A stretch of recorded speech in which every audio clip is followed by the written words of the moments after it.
Hello everyone, চলে এলাম সোজা রথের দিন সন্ধ্যাবেলায় কোথায় গেছিলাম সেই পার্ট নিয়ে।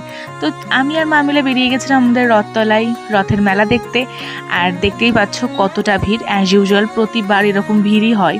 তো যাই হোক, সবার প্রথমে দেখা হলো আমার মনীষার সাথে, কারণ আমরা প্ল্যান করেই গেছিলাম। তো মনীষা চলে এসেছিল, আর তারপরে আমরা ওখান থেকে চলে গেলাম জগন্নাথ দেবকে দর্শন করতে। জগন্নাথ দেবকে দর্শন করার পরেই আমাদের শুরু হলো খাওয়া দাওয়া। আর প্রথমেই খেলাম আমরা কুলফি মালাই, সেটা খাওয়ার পরে আমরা খেলাম ফুচকা। তারপরে ইপসিতার সাথেও দেখা হয়ে গেল। ইপসিতাকে আমরা বলেছিলাম যে তুই ওয়েট কর, আমরা সবাই যাচ্ছি। আর এখানে আমরা মনীষাকে আর কাকিমাকে টাটা বাই বাই করে দিচ্ছিলাম, কারণ ওরা অনেকক্ষণ এসেছিল।